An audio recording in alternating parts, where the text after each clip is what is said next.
It is time to start those September races, but before we do, there have been some track changes to the Distance Championship that I gotta go over, and on top of that, we have to rerun our top 10 cars. The smallest change includes straightening out the track around turn 2 so that the cars reach their ultimate speed around turn 2 and are not stopped based on any kind of track deformities, aka hitting the side of the track or just getting stuck on parts of the track, so the cars should be running smoother now. And on top of that, I also added some distance markers in turn 3 so that whenever cars end on turn 3, we can measure them out on these distance strips so that the cars aren't getting stacked on top of each other on turn 3. It should be a lot easier to read whenever the cars land on the turn. Because of the measuring changes on turn 3, I thought now is a better time than ever to rerun the top 10 cars to see if they can improve their times on the fat track sector of the track. Because it is so variable,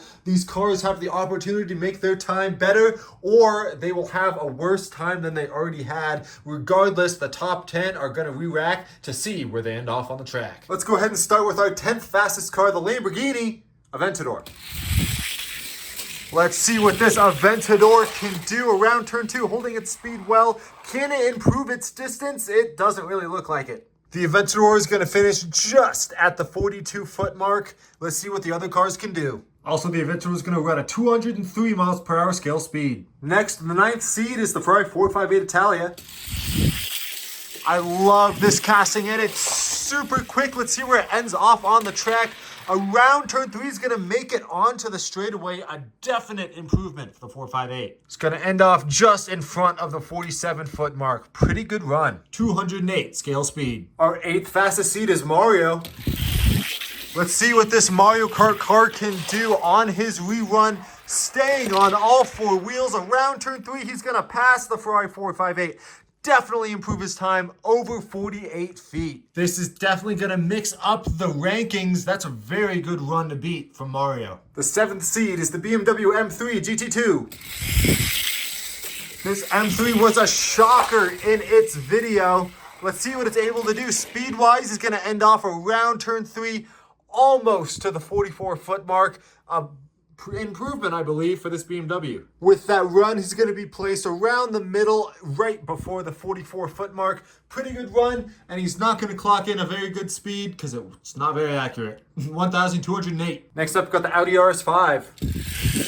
This RS5 was sitting 6th before the reruns, stays on all 4 wheels, gets around turn 3, and he's going to end off on that back stretch around 45.5 feet. A definite improvement for the Audi, as a lot of these cars didn't even make it around turn 3. Now on the reruns, they're showing how much speed they actually have. 222 scale speed for the Audi, one of the faster cars we've seen. Now we're getting to some of the faster cars. Here's Diva. Let's see what this Overwatch car can do on its rerun. Fast around turn 2. Is going to go up the track into turn 3 and is not going to make it all the way around the turn. Around 44 feet for Diva. That's going to put the Diva car just in front of that BMW. 213 scale speed, a very fast car. Next up, we got the Drift Truck. This drift truck came out of nowhere with its raw speed. Let's see what it's able to do on its rerun. Not a lot of speed from the drift truck. Going to finish just in front of the Lamborghini on turn 3. I think that's even slower than its original run. The drift truck is not going to have the speed to catch up to even the BMW. And that is a fall from grace. Currently 9th fastest from the seeds. And Mario is the biggest improver. Also, 213 scale speed for the truck. Next up is our 3rd fastest car. We got the Miata. A fan favorite, and it's super quick around those corners. Super fast around turn 3. Let's see how far it can get in the distance. It's not going to get very far. It's going to spin out and finish right in front of that yellow 458 around 47 feet. A pretty good run for the Miata. Is going to put him 2nd fastest so far with the reruns. 222 scale speed. Now we've got our 2nd fastest car, the Lancia. Let's see what this Lancia can do. Can he put up a good enough time to compete with the other cars that have rerun so far. He's going to spin out just like the Miata, but finish in front of the Miata just past the 47-foot mark. It's getting really close for second place now as Mario still holds the lead in first, but we got our fastest car to go. Also, 219 skill speed. Our number one seed before the re-ranking, the Koenigsegg Camaro. Let's see what this Koenigsegg can do. It's fast, holding its speed well around the turns. Around turn 3, can he hold the speed? He can as he passes Mario. Ends off just behind the 50-foot mark for the distance track. The Camaro is still the fastest car we've seen. 225 skill speed. I mean, it's not even close. So these are your official rankings as we go into September. We got the Camaro in first, Mario in second, and the Lancia holding third. A huge improvement for the Mario car, as every other car also basically improves other than the Aventador and the drift truck. So these cars will definitely be re-raced again if they are able to hold their position with all of the new racers in September. And we will do a re-rack whenever the track changes again. But for right now, the Camaro is still the most dominant car we've seen so far on the track. Can any car beat it in September? We're just going to have to find out. Stay tuned for the races. Next up on the track, we got a Porsche 911 Turbo. Let's see what this tuned Porsche can do. It did very well in the case races, which is why it made it here. And it did super well on the track, getting around turn 3 and finishing off right around our 4th and 5th place competitors of all time. 205 scale speed, an incredible run for the tuned Porsche. Next up, we got the Mitsubishi Pajero. One of the faster cars from the Hot Wheels 2024 L case. It stays on all 4 wheels as it goes around the track, but he's not going to do very well. Just barely getting to turn 3. Not even close to what it takes to beat the Porsche. 205 scale speed from the Mitsubishi. He's fast, but not fast enough to win today's race. And finally, we have a response team Chevy Camaro. This was the fastest car from the Hot Wheels 2024 K case. Let's see what it's able to do on the distance track. It's not going to do very well, ending off on the middle of turn 3. It's going to be the Porsche taking it. 205 scale speed from the Camaro is not going to be enough for it to take the win today. The Porsche is going to take it, becoming, what is that, our 6th fastest car on the distance championship, dethroning the black Lamborghini Aventador. Unfortunate for the Lamborghini, but a great run for the Porsche. A car we'll see a lot more of in the future. Next up on the track, we got a Tesla Roadster. See what this Matchbox casting can do on the track. He goes around turn 2, and he's just going to make it onto sector 3 around the 40-foot mark on the distance track. 191 scale speed, not the fastest car we've seen from the downhill from the arc, but still able to carry its speed well. Let's see what the other Matchbox castings can do. Next up, we got a Mercedes-Benz SLR McLaren. I love this SLR casting, one of my favorite Matchbox castings of all time, but speed-wise, it's not going to have a lot of speed, not even making it to Sector 2, the fat track part of the track. 174 scale speed, unfortunate.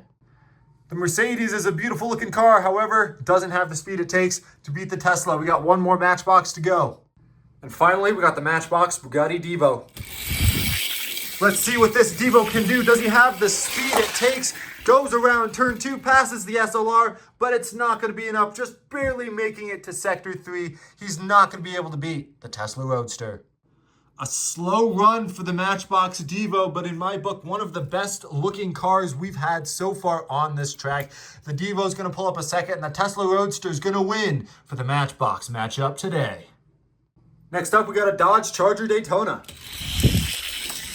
Let's see what this Daytona can do on the distance track. Fast around turn 2. It's able to hold its speed pretty well, ending off around 41 feet on the second sector. An incorrect speed reading from the super long car, but it's going to be a good run from the USA coming out first in this country battle. Let's see what Italy can do. Next up, we got a Maserati MC12. The MC12 is a fast casting, but it's super low to the ground. This is the faster than ever version. Let's see what the faster than ever version can do. He's barely going to beat the Dodge Daytona on that second sector, just beating him out, crossing the 41-foot mark. 195 skill speed for the Maserati. He's going to take the lead in the country battle. USA has one more car to try and take him down. And from the USA, it's the Dodge D100. Let's see what this casting can do. This casting has won a lot on my channel. Let's see if he has the speed to beat Team Italy. It does not look like it. Not even beating the Dodge Daytona, just barely making it to the second sector. Another incorrect speed from the speed checker, but it's going to be the D100 not beating out the Maserati, finishing third so far. With one more car to go, the Maserati's looking pretty good. And finally, we got the Lamborghini Murcielago. Let's see what this Mercy can do around turn 2. He's just barely going to get around the corner. Not a lot of speed from the Lamborghini at all. The slowest car we've seen so far today. A 165 scale speed wasn't going to do him any wonders, but it's okay because his Italian teammate in the Maserati is going to be taking the win today, just barely edging out the leader of the American cars, the Dodge Daytona. It's going to be the Maserati taking the win today. Next up on the track, you got a Bugatti Veyron. Let's see what this Veyron can do. One of the fastest cars in the world. Goes around turn 2, and he's not even going to have the speed it takes to make it to the fat track. 182 scale speed. I think in Bugatti terms, that's not the fastest. The Veyron holds firm, though. We got 2 more Bugattis to go to see if they can beat him.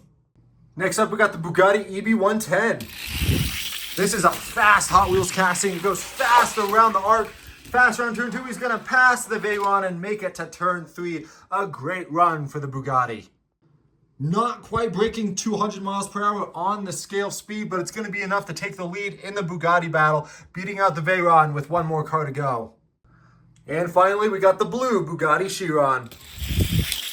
This Chiron is a legendary car. It performed very well in the last season of distance racing, but is not going to do it. The Bugatti's going to run up the track and have a bad run, not beating out the Bugatti EB110. What a disappointing run for the Chiron. Again, not quite breaking the 200 mile per hour mark. None of these Bugattis had the speed it takes to make it to the top 10 of the distance track, but the Bugatti EB110 is going to have the speed enough to beat its successors in the distance battle. The Bugatti EB110 is your winner. Next up on the track, we got Yoshi. Let's see what this black Yoshi can do speed-wise on the track. He's holding a pretty good speed, gets to turn 3 and makes it just to the 43-foot mark. That's a pretty good run for the Yoshi. Black Yoshi was fast, but we got 2 other Yoshis going to try and take him down. Let's see if he can hold his spot. Next up, we got blue Yoshi. My personal favorite color Yoshi. Blue Yoshi goes around turn 2, makes it to sector 2 of the track, but he's not going to have the speed to beat the black Yoshi, not quite making it to the 40-foot mark of the distance track. Incorrect speed from these Mario Kart cars, but we got 1 more Yoshi to see if they have what it takes to beat the black Yoshi at 43 feet. Let's see what yellow Yoshi can do. Yellow Yoshi has so much speed going around these corners. An incredible run for Yellow Yoshi, ending off right behind the Lancia in the top couple cars of the distance championship. What a dominating performance. Black Yoshi was in line to rank 10th in the all-time fastest distance cars, but it's not going to be enough as Yellow Yoshi goes ahead and takes the 4th place spot, knocking out the drift truck from the top 10. Yellow Yoshi with an incredible run, spinning out, but that just means there's a lot more speed in this car. Unbelievable run and a dub for Yellow Yoshi. Next up on the track, we got Denny Hamlin. Let's see what this number 11 driver can do for Joe Gibbs. He's not going to do very well. He's going to flip on the arc on his roof, not even making it to the speed trap. What a run. I've never seen a car flip like that on the arc before. Denny Hamlin must not want to do this distance battle. Our next JGR racer is Martin Truex Jr. Let's see if Truex has more speed than Denny. He does as he gets around the arc, and he's going to end off around turn 2. Martin Truex Jr. has just enough speed to get around the arc and beat Denny Hamlin, but we got 2 more Joe Gibbs racers to take on the track. Next up, we got Christopher Bell. Let's see what C-Bell can do down the downhill. Around turn 2, he's going to pass his teammate Martin Truex Jr. and end off right in front of sector 2. A scale speed of 2,000 miles per hour. That is not accurate, but Christopher Bell is going to take the lead for the JGR cars with 1 more car to go. And the final car is Ty Gibbs himself. See what Gibbs can do. Gibbs not even going to make it around the arc. At least Denny Hamlin made it around the arc, but Ty Gibbs is not going to wreck out, falling off the arc, and not going to have the speed it takes to beat Christopher Bell. Despite the slowness of these Lionel diecast, Christopher Bell is going to take the win for the Joe Gibbs battle, turning left and turning right, getting the farthest out of all of his teammates and taking the win today. C. Bell is your victor. Next up on the track, we got a Pagani Zonda R. See what this Hot Wheels speed machine can do around turn 2. That low splitter is not helping him at all through the corners, not even going to make it to sector 2, rolling back in front of the Lego grandstands. 182 scale speed is not going to be enough for this Pagani to hold its lead for long. Let's see what the other two Paganis have to say. Next up is the Pagani Huayra. See what this Huayra can do. A very fast Hot Wheels casting around turn 2. He's going to have the speed to easily pass the Zonda. And he's going to finish off just above the 41-foot mark. The Pagani raced to the outside when it reached sector 2. That did not do the best with his distance, but there's one more Pagani to go. And right now, the Huayra is holding a dominating lead. Also, 182 scale speed. And finally, we got the Pagani Huayra Roadster. We got the convertible version of the Huayra. Let's see if it's faster than the regular Huayra. It's faster than the Zonda, but it doesn't look like it's going to be faster than the Huayra, making it to the second sector, but not far enough to beat the Huayra.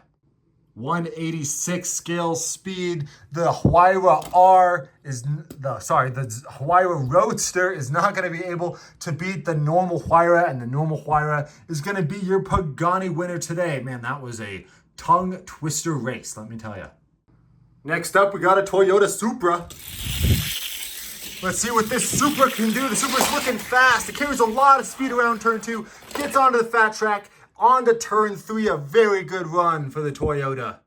205 scale speed. One of the first cars we've seen hit 200 miles an hour in the most recent races, but we got 2 more Toyotas to go. Can he hold his position? Next up, we got the Toyota off-road truck. The off-road truck is just going to fly off of the arc. This racetrack was not made for off-road cars. Let's try it one more time. Yeah, it doesn't look like the Toyota off-road truck's going to be going anywhere far anytime soon.